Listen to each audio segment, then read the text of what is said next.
Back in the winter of 1888, the wind didn't merely blow across the Wyoming plains, it scoured. It picked at the dry earth, whipped the sparse grasses into frantic dances, and clawed at the rough-hewn walls of isolated cabins like a hungry beast. Ethan Calloway knew that sound well. It had been his lullaby and his lament for the better part of 3 years now, ever since the fever took Sarah. Her absence was a constant, a dull ache beneath the surface of every breath. He lived alone on 50 acres of hard-scrabble land he'd wrung from the wilderness with his own 2 hands, land that felt vast and empty without her laughter. His life was a rhythm dictated by the sun and the needs of the handful of cattle he'd managed to keep. Wake before dawn, tend the stock, mend fences, chop wood, eat a lonely supper of beans or salt pork, sleep, repeat. There was no room for softness, no time for dwelling, not outwardly. But the nights were long, and the silence in the cabin amplified the echoes of a life that was no longer his. He was 38 years old, a man worn thin by loss and labor, his face lined, his eyes holding a distant, haunted look. The nearest town, a collection of muddy streets and false-fronted buildings called Redemption, was a day's ride away, a place he visited only when supplies were critically low. People there knew his story, or enough of it, knew he was a widower, knew he kept to himself. They left him be, mostly, which suited him. Connection, the kind that filled the empty spaces, felt impossible now. The cabin was small, 2 rooms, a main room for living and cooking, a smaller one for sleeping. Everything was practical, worn, clean. Sarah had kept it clean, he tried to. Her presence lingered in the faded curtains she'd sewn, the smooth, worn handle of the iron skillet she'd used every day. These small things were relics of a different time, a time when the future had seemed boundless and full of light. Now the future was just more days to get through. He was trapped in the amber of his grief, isolated by choice and circumstance, a man waiting, without knowing it, for something he didn't believe could ever arrive. His resilience was a hard, brittle thing forged in sorrow, keeping him upright but unable to bend. Then the sky turned, not the usual prairie bruise of sunset, but a bruised, angry purple that swallowed the horizon in minutes. The wind rose from a howl to a shriek, tearing at the cabin walls, rattling the single window pane like a frantic fist. Snow, fine and sharp as glass shards, began to fall, visibility dropping to nothing in moments. A blizzard, an early one. Ethan secured the barn, checked on the cattle huddled inside, and hurried back to the cabin, the short distance a blinding, breathless ordeal. He slammed the door shut, leaning against it for a moment, the sound of the storm outside deafening. He stoked the fire, the flames casting flickering shadows that danced like specters in the small room. He was safe, alone, but safe from the fury outside. It was hours later, deep into the storm, when he heard it. A sound that didn't belong to the wind or the groan of the cabin. A faint, desperate cry swallowed almost instantly by the gale. He dismissed it. The storm played tricks. It mimicked voices, whispers, screams. But then he heard it again, closer, carried on a momentary dip in the wind's ferocity, a human sound.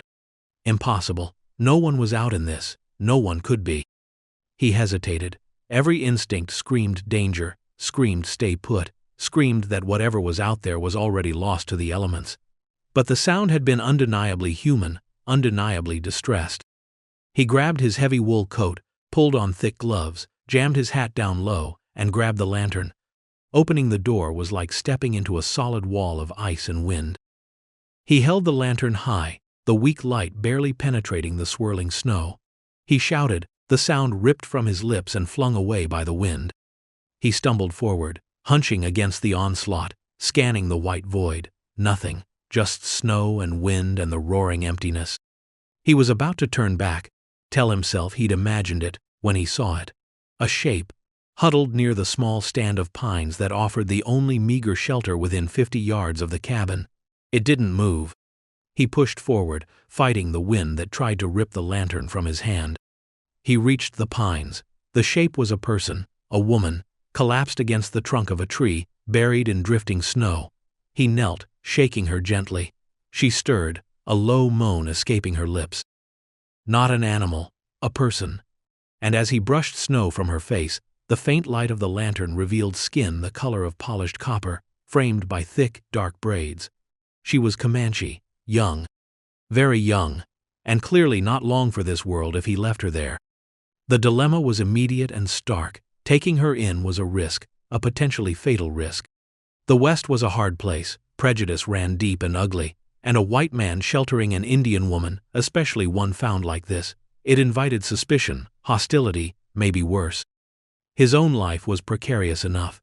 But looking at her still, frozen form, the faint rise and fall of her chest, the raw vulnerability etched on her face, the sound of that desperate cry echoed in his mind. He couldn't leave her to die. Without another thought, the ingrained quiet decency Sarah had loved overruling his caution, he carefully scooped her into his arms. She was frighteningly light. He turned, shielding her body from the wind as best he could, and began the brutal, short trek back to the cabin. The wind fought him every step of the way, trying to snatch her from his grasp, to bury them both. He stumbled through the drifts, guided only by the faint glow of the cabin window. He reached the door, fumbled with the latch with frozen fingers, and finally pushed inside, collapsing onto the floor, the storm ceiling shut behind them. He lay there for a moment, catching his breath, the heat of the cabin a sudden, welcome shock. The woman was limp in his arms. He got to his feet, carrying her awkwardly to the sleeping room. He laid her on the narrow cot, pulling the single blanket over her. She was dressed in a mix of traditional buckskin and rough frontier cloth, her clothes wet and stiff with ice. He needed to get her out of them, get her warm. It felt like a profound invasion of privacy, of decency, but it was necessary. He fumbled with the laces and buttons, his hands still clumsy with cold, his gaze averted as much as possible. Beneath the layers, he saw faint bruising on her arms, her face. She looked exhausted, terrified even in unconsciousness. He got her into a dry wool shirt of his that swamped her small frame, and wrapped the blanket tightly around her. He checked her breathing, shallow but steady. Her skin was icy. He stoked the fire hotter in the main room, then brought a basin of warm water and a rag, gently washing the dirt and ice from her face. She didn't stir. He sat beside the cot, watching her, the silence of the room broken only by the crackling fire and the relentless roar of the blizzard outside. Who was she? Where had she come from? Why was she out alone in a blizzard? The questions swirled, but he knew instinctively they were questions for later. For now, there was only the fragile presence of another human being in his solitary space, a presence that had arrived with the force of the storm itself, disrupting the quiet stasis he had built around his grief. He was no longer alone. The risk was here, under his roof, breathing softly in the dim light. She slept for hours, a deep, exhausted sleep. Ethan sat by the fire, nursing a cup of black coffee, listening to the storm, his mind racing. He was a man who had lived by the rules, or at least, by the unwritten code of the West. Mind your own business, trust no one easily, especially those different from you. Yet, here he was. He thought of Sarah, her gentle heart. She would have done the same. That thought settled something restless inside him. He hadn't done it for her, not exactly, but her spirit, the kindness she'd embodied, had surely guided his hand. When she finally woke, it was slowly. Her eyes, dark and wide, fluttered open, scanning the unfamiliar room, landing on him sitting by the fire. Fear, raw and palpable, flashed across her face. She tried to shrink away, pulling the blanket tighter. He spoke softly, his voice rough from disuse. "It's all right, you're safe. The storm, it's bad out there." She stared at him, her gaze intense, assessing. She didn't speak, he didn't push. He got up stiffly, went to the main room, and came back with a mug of hot broth. He offered it to her. She watched his hand, then his face, before slowly, cautiously, reaching out to take it. Her hand trembled slightly. "Drink," he said, "it will warm you." She took a tentative sip, then another, more eagerly. She finished the mug, her eyes closed for a moment in what looked like sheer relief. When she opened them again, some of the fear had receded, replaced by a weary caution. "Thank you," she whispered, her voice thin but clear. Her English was accented, careful. "My name is Ethan," he said. She hesitated then. "Nahili." Nahili. A name that sounded like the wind itself. "You were out in the blizzard," he stated the obvious. She looked away, her gaze fixed on the wall. I had to leave." He waited. He wasn't going to pry. Not yet. Or maybe not at all. "You are Comanche?" he asked gently. She nodded, still not looking at him. "Yes, my family. They arranged a marriage to a man I did not wish to marry. He was cruel. I could not. I ran." Ran. From her family, from her tribe, out into a blizzard on the open prairie. The desperation must have been immense. He looked at the bruising he'd seen, the fear in her eyes. His jaw tightened. "Ran a long way?" he asked. "Many days, hiding, moving at night, trying to get to the mountains, to find a different way." Her voice trailed off. "The storm, I thought." He nodded. "It would have taken you." Silence settled between them, heavy with unspoken things. His solitude, her flight, the dangerous circumstances that had brought them together. He was a white man, she was a Comanche woman. In this time, in this place, that fact alone was a chasm, often filled with hatred and misunderstanding. Yet she was here, under his roof, in his care. Over the next few days, as the blizzard raged outside, they existed in a state of wary coexistence. Dialogue was sparse, functional. He brought her food, more broth, then some stew. He kept the fire going. She stayed mostly on the cot, weak but her eyes watchful. She observed him constantly, his movements, his quiet routine of chores inside the cabin. He observed her, the way she flinched at sudden noises, the deep sadness that sometimes settled in her eyes when she thought he wasn't looking, the quiet strength that was beginning to show beneath the surface of her exhaustion. He learned she was 18. She learned he was alone, a widower. That was all. Personal histories remained largely private. The vast, echoing silence of the cabin, previously filled with the ghost of his grief, was now punctuated by the sound of her quiet breathing, the rustle of the blanket, the soft pad of her bare feet when she finally felt strong enough to walk to the main room.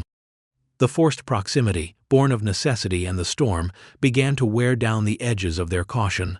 Simple tasks became shared moments. She watched him cook, then one day, quietly, offered to help grind the coffee beans. He handed her the grinder. Later, she folded the blanket he'd used on the floor and neatly stacked it. Small domestic gestures that chipped away at the barrier between them. He started leaving the door to the sleeping room open. She started sitting by the fire, not just on the cot. One evening, as he cleaned his rifle, she asked, "Do you expect someone is looking for me?"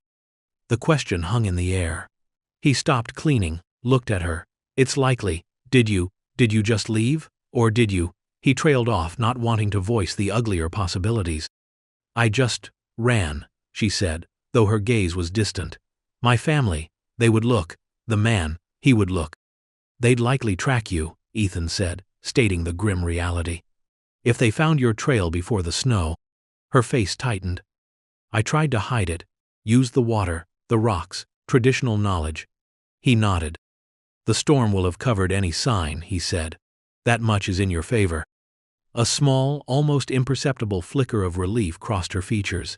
He went back to the rifle. The topic was closed for now, but the risk had been named. Someone might be looking. And finding her here, with him, would bring trouble. As the storm finally blew itself out, leaving behind a world transformed into a blinding, pristine white landscape, a new tension settled in. The immediate danger of the elements was gone, replaced by the slower, more insidious danger of discovery. Nahili was stronger now, moving with a quiet grace. He saw the resilience in her, the spirit that had driven her to flee a terrible fate and face the wilderness. She didn't offer to leave immediately. He didn't ask her to. It was a strange, unspoken agreement. She helped with chores, not like a servant, but like a quiet partner. She kneaded dough for bread with deft hands, helped him with the laundry in a big iron pot over the fire, even went with him to help feed the cattle in the barn once the snow settled enough to make paths. He taught her how to carry the heavy buckets, showed her how to distribute the feed. She moved quickly, efficiently, despite her small size. He found himself talking more, about the land, about the weather, about the cattle, safe topics. She listened, sometimes asking quiet questions about things she didn't understand about his world. She told him small things about her life before, the vastness of the plains her people rode, the names of the stars in her language, the songs of her grandmother. Fragments of two vastly different lives, shared across a cultural divide that society insisted was impassable. One afternoon he found her sitting outside the cabin door, wrapped in the blanket, facing west. Her eyes were closed, her face lifted to the weak winter sun. She looked peaceful, yet there was a profound sadness about her, a deep-seated loneliness that resonated with his own. "Thinking of home?" he asked softly, startling her. She opened her eyes. "Thinking of what was, and what is lost." She paused. "My family. They will think I am dead, or they will be angry I ran." "Either way," Ethan said, "it's not a path back." She shook her head. "No." She looked at him. You had a family." He stiffened, his usual reflex when Sarah was mentioned. But Nahili's gaze was gentle, open, without pity. He found himself answering, "A wife, Sarah." He looked out at the endless snow. "Fever took her 3 years ago." "I am sorry, Ethan," she said, her voice genuinely sorrowful. "To lose your partner, that is a deep wound." He hadn't spoken her name aloud to anyone in years, not really. Hearing it on Nahili's tongue, spoken with such simple, heartfelt sympathy, was strange. It didn't rip the wound open, but rather it felt like a cool balm. He said, his voice rougher than he intended. "A deep wound." She was silent for a moment, then said, "We carry our losses, like stones in a pouch. Some days they feel heavier than others." He looked at her, surprised by the simple, profound truth of her words. That quiet, observational way she had, seeing things he'd buried deep. He just nodded, unable to speak. Their connection deepened in these quiet moments, built not on grand gestures or passionate declarations, but on shared silence, small kindnesses, and the mutual recognition of loss and resilience. He saw her not as a Comanche woman, an outsider, a risk, but as Nahili, a young woman who had faced unimaginable hardship and found the strength to choose her own path.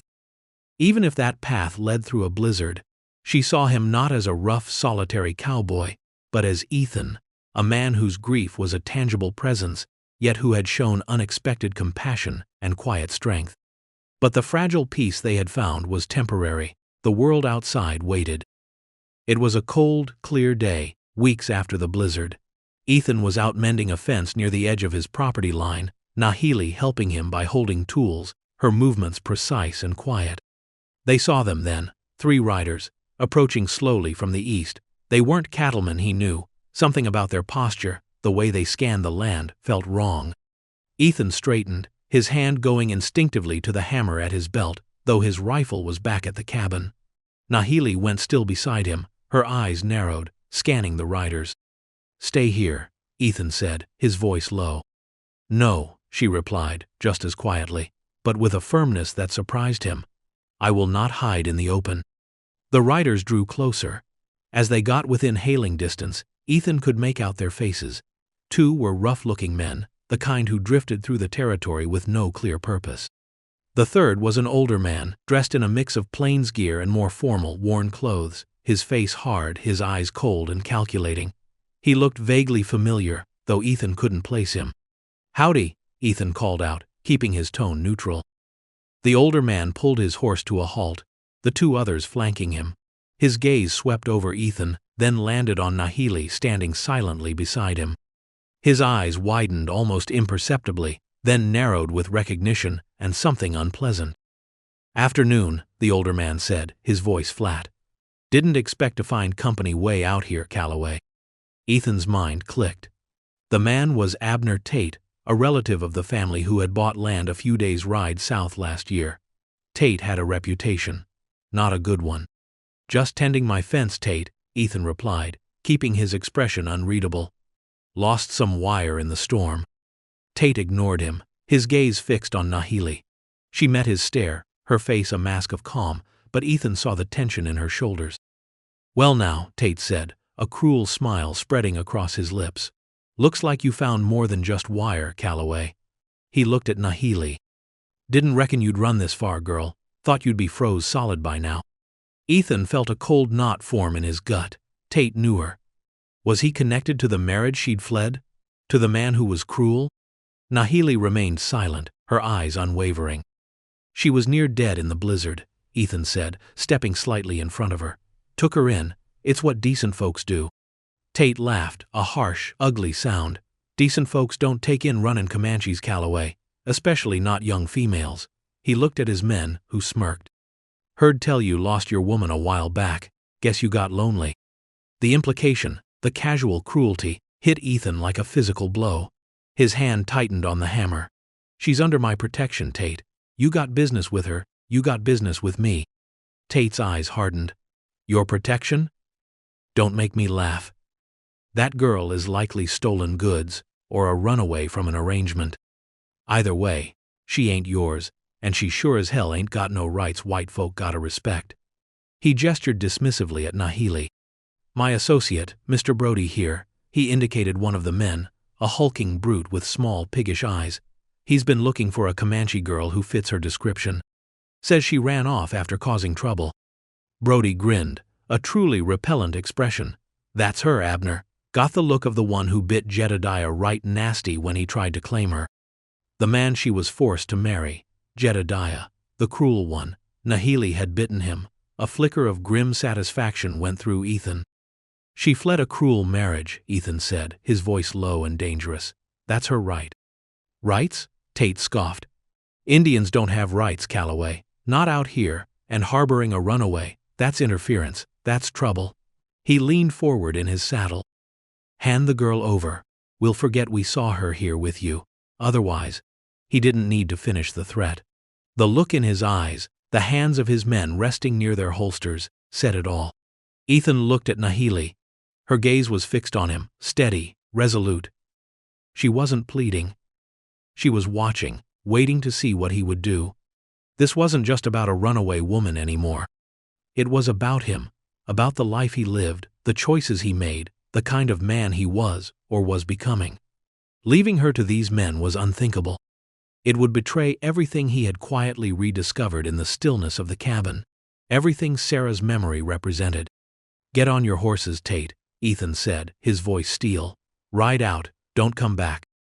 Tate's eyes widened in disbelief, then narrowed into slits of pure malice. You stubborn fool, think you can protect her? You think you can stand against us? I think you're trespassing, Ethan said, taking another step forward, deliberately positioning himself fully between Tate and Nahili. And I think you need to leave my land. Brody spurred his horse forward slightly. Boss, just take her. Calloway here ain't worth the bother. He's making it personal, Brody, Tate snarled. Can't let that stand. He drew his pistol, his other man did the same. Last chance, Calloway, Tate said, aiming the barrel squarely at Ethan's chest. Ethan didn't move. He didn't have a gun, only the hammer. He was at a severe disadvantage, but he wouldn't back down, not now. Before anyone could react, Nahili moved. With a speed that defied her recent weakness, she darted past Ethan, grabbing a heavy, broken fence post lying nearby. She swung it with surprising force, not at the men, but at the lead rider's horse, striking its flank hard. The horse shrieked, rearing back violently, throwing Tate off balance. Tate's shot went wide, kicking up snow uselessly. The other horses, startled by the commotion, became restless. Get the girl, Tate roared, struggling to regain control of his spooked horse. Brody and the other man dismounted, drawing their weapons. Ethan surged forward, swinging the hammer, connecting with Brody's jaw with a sickening crunch. Brody staggered back, dropping his pistol, clutching his face. The third man aimed at Ethan. Nahili, seeing it, threw the fence post at him, a wild, desperate heave. It struck his gun arm, making him cry out and stumble. But Tate had his horse under control now, circling around. I'll shoot the squaw, he yelled, aiming at Nahili. Ethan knew he couldn't reach Tate in time. He saw Nahili flinch, saw the imminent danger. It was a fraction of a second. His training, his instincts honed by years of survival, kicked in. He didn't have a rifle, but he had his hands. He launched himself at the third man, grappling for his gun. They went down in the snow, a tangle of limbs. A shot rang out. Ethan froze, his heart stopping. Had Tate fired? Was Nahili hurt? Then he heard a different sound, a cry of pain from Tate. He looked up. Tate was slumped in his saddle, clutching his arm. His pistol lay in the snow. His horse, still jittery, threatened to bolt. Standing a short distance away, near the edge of the tree line, was an unexpected figure. Old Man Hemlock, who lived even further out than Ethan, a recluse everyone thought was half mad. He held a long rifle, smoke curling from its barrel. Hemlock had come out of nowhere. "Get off his land, Tate." Hemlock's voice was surprisingly clear and steady, "or the next shot won't just nick you." Tate, his face pale with pain and fury, glared from Hemlock to Ethan, who had disarmed the third man and was now standing over him, the captured pistol in his hand. Brody was moaning in the snow, his jaw likely broken. "You'll regret this, Calloway." Tate spat, spurs digging into his horse's flanks. "This ain't over." He rode off, clutching his arm, followed quickly by his third man, who helped the injured Brody onto his own horse before they vanished back the way they came. Silence fell, broken only by the wind and the distant sounds of their retreating horses. Ethan stood there, pistol in hand, chest heaving. Nahili came to his side, her face pale but her eyes burning with fierce relief and something else, something like awe. Old Man Hemlock lowered his rifle, watching them for a moment. He gave a curt nod, a strange knowing look in his eyes, then turned and melted back into the trees as silently as he had appeared. He shot him," Nahili whispered, staring at where Tate had been. "Aye," Ethan said, his voice trembling slightly with the adrenaline crash. He looked at her, truly looked at her. Her quick thinking, her courage in facing down armed men with nothing but a fence post, had saved him. And Old Man Hemlock, an unexpected protector. He dropped the captured pistol in the snow, the violence receding. He turned to Nahili, reached out, and gently cupped her face in his hand. "Are you hurt?" She shook her head, leaning into his touch for a fleeting moment, her fear giving way to exhaustion and the residue of terror. "No, are you?" "I'm all right," he said. He wasn't, not entirely. The shock, the suddenness of the danger, the near miss, but he was alive, and she was safe. They stood together in the snow, the setting sun casting long, cold shadows. The confrontation had been brief, brutal, and decisive. Tate was gone, for now. But his threat, his promise that it wasn't over, hung in the air. They had taken a stand together, and in doing so, they had irrevocably changed their circumstance. They were no longer just two solitary people sharing a cabin out of necessity. They were two people who had faced danger together, who had protected each other. Back in the cabin, after barricading the door and checking the few rounds of ammunition he had, they sat by the fire in a new kind of silence. The wary distance was gone, replaced by a raw vulnerability and a shared sense of relief. "They will come back," Nahili said, her voice quiet. "Maybe," Ethan conceded. "Or maybe Tate will think twice after Hemlock put lead in him. He didn't strike me as the type to face down someone shooting back." "He looked like a man who does not like to be defied," she observed. "Aye, that he did." He looked at her. "You were brave, Nahili. Foolish, maybe, running out like that. But brave." A faint smile touched her lips. "You had no gun. They would have hurt you, or worse." "And they would have taken you," he said, the thought making his stomach clench. "That wouldn't have been better." She was silent, her gaze fixed on the flames. After a while she spoke, not looking at him. "Why? Why did you stand up for me? You know the risk, to shelter a Comanche, and from men like that." He shifted, finding the words difficult. "Didn't seem right," he said finally, "leaving you to them, after everything." He gestured vaguely between them. "After the storm. After. You helping out here. Didn't seem like something a man should do." It was an understated explanation, but she seemed to understand the depth of it. It wasn't just about not seeming right. It was about a fundamental choice, a quiet act of defiance against the ugliness and prejudice of the world outside. A choice born from the fragile connection that had grown between them. "Most men," she said softly, "would have handed me over, or worse." "Most men aren't me," he replied, not with arrogance, but as a simple statement of fact. He thought of Sarah again, and the quiet strength she'd embodied. He thought of the empty years after she was gone. This unexpected responsibility, this need to protect someone else, it had pulled him out of the stagnant pool of his grief. It hadn't erased the pain of losing Sarah, but it had added new color to the monochrome landscape of his life. Over the next few days, they were more vigilant. Ethan rode the perimeter of his land, rifle always with him. Nahili stayed closer to the cabin, but helped with chores with a new sense of shared purpose. The external threat, though temporarily repelled, had solidified their bond. There was no longer any question of her leaving or of him asking her to.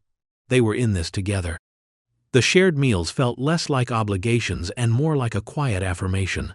They talked more freely now, the floodgates opened by the shared danger. He told her about Sarah, about their dreams for the ranch, the life they had planned. It still hurt to speak of it, but speaking it to Nahili, who listened with such genuine empathy, eased the burden slightly. She told him more about her life, the richness of her culture, the pain of the forced marriage, the terror of her flight. She spoke of her fear for her family, wondering if they would disown her for her defiance or grieve her loss. Their differences remained, their histories, their cultures, their languages, but they were now bridges, not barriers. They learned from each other. She showed him edible plants on the prairie he hadn't known existed, taught him how to read the subtle signs of the wind and the sky in ways his practical Western knowledge hadn't encompassed. He showed her how to handle a rifle, how to mend fences, how to manage the small herd of cattle. One evening, sitting by the fire, the conversation drifted to the future. "What will you do now, Nahili?" Ethan asked, his voice quiet. She looked into the flames. "I don't know. I cannot go back. The mountains. It was a dream. I do not know the way, not really, and I am still being hunted." She looked at him, her dark eyes searching. "I am a burden on you, Ethan. I bring danger to your door." "You brought danger with you," he corrected gently, "but you aren't a burden." He paused, choosing his words carefully. "This place, it was empty before you came, empty with just me and the ghosts." He hesitated, then plunged ahead. You filled some of that space, made it feel less lonely." Her breath hitched slightly. "And you gave me shelter when I had none, protection when I was hunted, kindness when I expected cruelty." She reached out, covering his hand where it rested on his knee. Her touch was light, hesitant, but warm. "You are a good man, Ethan Calloway." The simple praise, the genuine connection in her eyes, was more powerful than any battle he'd ever fought. His own hand turned, his rough fingers closing gently around hers. Her skin was smooth and warm. "Maybe I'm just tired of being alone," he admitted quietly. "Maybe," she echoed, her gaze holding his. The future was uncertain. Tate had threatened to return. Societal prejudice was a constant, looming presence. Their very existence together defied the norms of the time and place. But in that moment, holding her hand by the fire, the vast, empty landscape outside felt less daunting. They weren't alone anymore. They had found a quiet harbor in each other, forged in the storm, tested by conflict, and built on a foundation of shared vulnerability and unexpected kindness. Life didn't become easy. The work remained hard, the prairie unforgiving. The threat of Tate's return, or of others who might view their arrangement with suspicion or hostility, lingered like a distant storm cloud, but they faced it together. Nahili, with her quiet resilience and deep connection to the land, brought a different kind of strength to the ranch. Ethan, no longer consumed by the solitary weight of his grief, found a renewed purpose, a reason to build, to protect, to be present. They expanded the small garden Sarah had started, Nahili's knowledge of plants proving invaluable. They worked side by side mending fences, tending cattle, preparing for the long winter ahead. The silence between them was no longer one of cautious distance, but of comfortable companionship, punctuated by easy conversation or quiet observations. Their bond deepened, slowly, naturally, like the roots of the prairie grass reaching deep into the soil.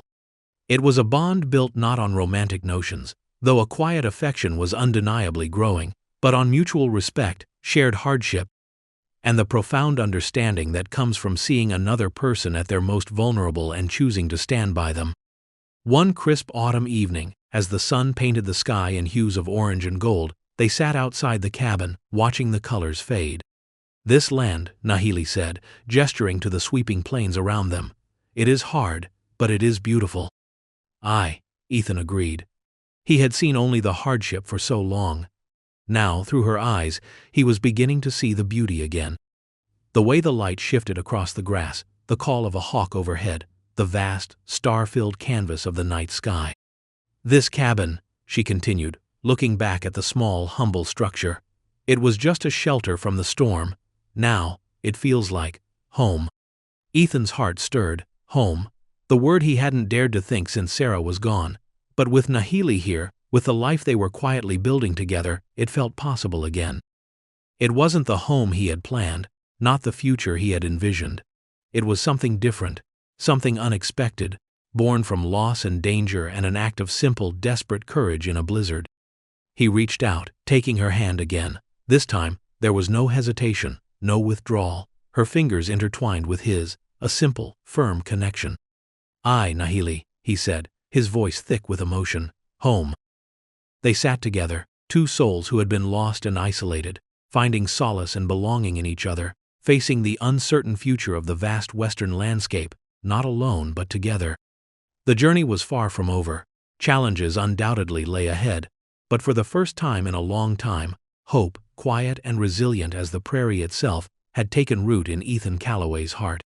And Nahili, the young woman who fled a cage, had found a different kind of freedom, a place where she was seen, accepted, and cherished, not despite who she was, but because of it. The judgment of the world might still be harsh, but within the walls of the small cabin, and in the space between their clasped hands, they had found their own truth, their own peace, their own beginning.